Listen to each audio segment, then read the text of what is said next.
You're watching Inside Automotive with Jim Fitzpatrick.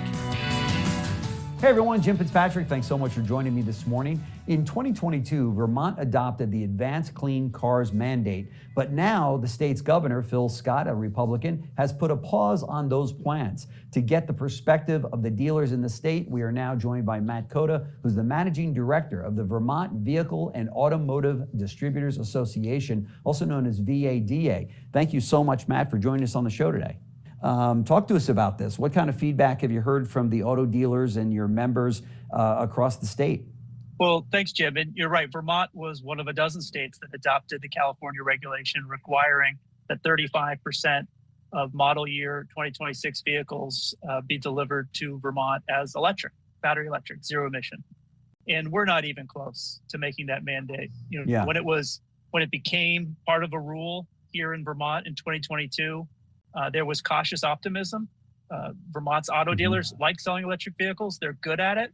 And there's a bevy of incentives available then to be able to do that. And we've seen increasing of 2% every year of battery electric vehicles. But we're at about 12%. And that includes hybrid electric vehicles, which not all count toward the ZEV mandate. So it became clear that we were no way going to meet the 35% number by the end of 2026. So because of that, and because of the awful repercussions for local auto dealers here in Vermont and their employees and their local communities, I think Governor Scott did the prudent thing, recognized we weren't going to meet that mark, and called a pause for that. Sure. Was he the governor in 2022 when this went into effect? Yes, our governor has been there for 10 years now, and he was under pressure from something called the Global Warming Solutions Act. So that's a law passed in 2020 that requires Vermont, doesn't just create goals for reducing greenhouse gas emissions, but puts legally binding mandates to reduce greenhouse gas emissions from all sectors. Wow. And on the climate action plan that Vermont has adopted, this was the number one solution to the biggest greenhouse gas emitting problem, which is transportation. So the governor, recognizing that this was a tool in order to reduce greenhouse gas emissions in accordance with those legally binding mandates, his agency, Natural Resources, promulgated these rules and put them in place and hope for the best, hope for that we'd still have the incentives in order to encourage Vermonters to adopt electric vehicles and the charging infrastructure.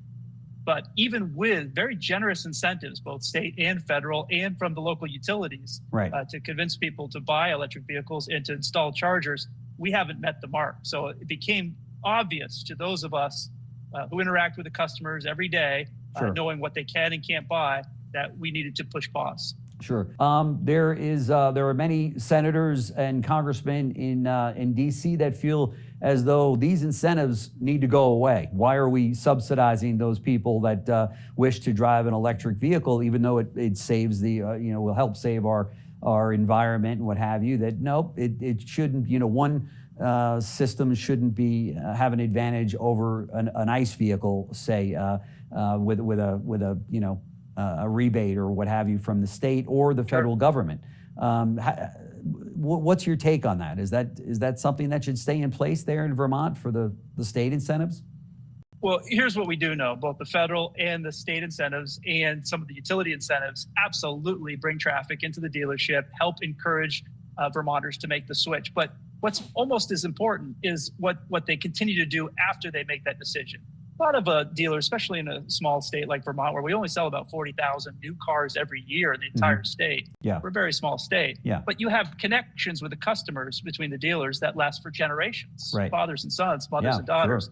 So they want to give good advice because they want to keep that customers for the long haul. And what they're finding is that when they have customers that buy an electric vehicle, which have access to a service panel that can accommodate a level 2 charger, that have access to parking outside their house, a 10 by 20 spot, either in the garage or outside every day, have a job in which they can park their car and charge it while they work inside. For those individuals, they don't go back to gas. They stay with electric cars. However, that is a small minority of the people here in Vermont. Remember, here in Vermont, we have more dirt roads than paved roads. The most popular car is not a car, it's a truck.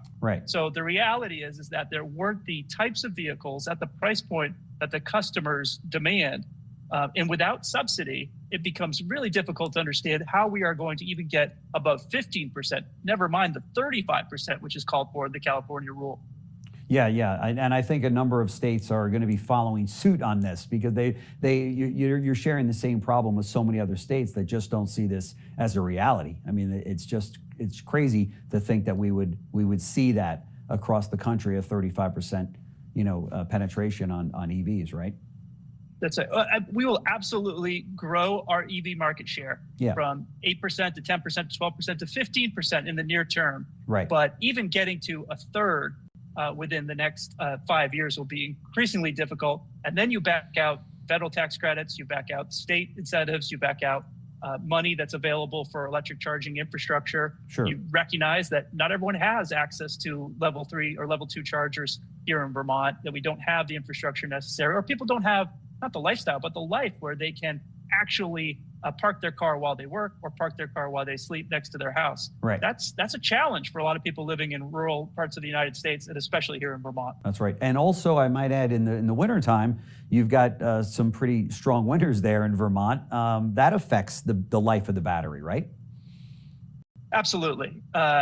So we're seeing that. And remember, Vermont also adopted the Advanced Clean Truck Rule, which was in many cases even more problematic. So the largest industry in Vermont, agricultural part of our economy, is dairy haulers.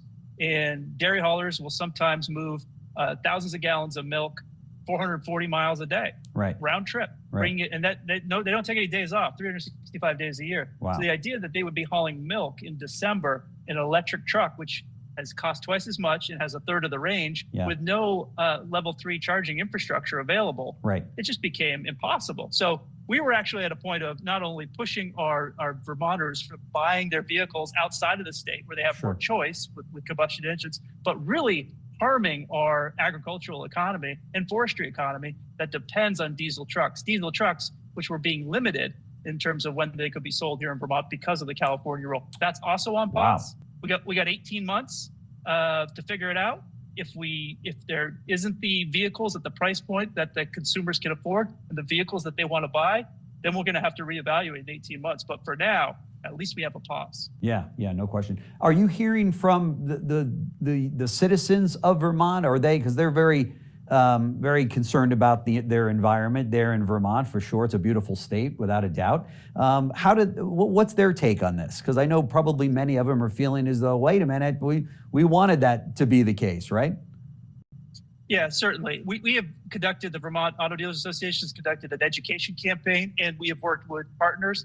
There were 15 different trade associations representing hundreds of businesses, representing thousands of Vermonters, who signed a petition, signed a letter to the governor saying it's time to press pause, not to abandon the idea that we are going to further electrify our transportation sector. No one's saying that. It's that the pace in which it is done is simply untenable, and it could cause real harm to our economy. So in general, most people recognize that these are important goals, that they are that we approve of going in that direction, but not at the speed at which the regulation requires, because the impact that it would have if we adhered to the California Clean Car and Clean Truck Rule would have been devastating for our local economy, especially our local dealers. Sure. You mentioned infrastructure a number of times. Do you feel as though that really is the big hindrance there in terms of getting more people behind the wheel of an EV?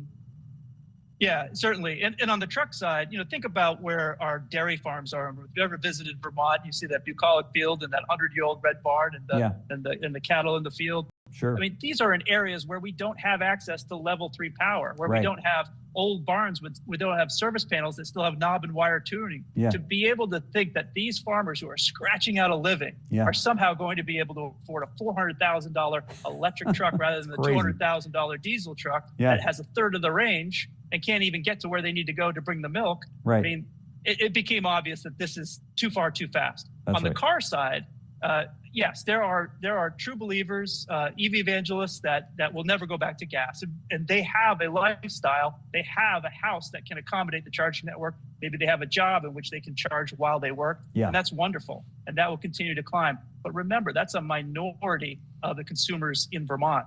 So the idea that, everyone just needs to know that they're going to save by plugging in rather than gassing up. Well, for many cases, that is absolutely true. But for the vast majority of cases, it is not. And it won't be until we have a more robust charging network, until we build out our electrical system to accommodate all these electric chargers and the vehicles that Vermonters want, largely SUVs and trucks. are available at a price point that they can afford. Yeah, for sure. I'm sure you've heard from a number of your counterparts in other states, and I'm sure they're congratulating you, as many states are going through this exact same situation, and I'm sure they're talking to their governors and their legislators to change this as well, because it's crazy. I mean, to talk about 35% EV environment in such a short amount of time is just unrealistic.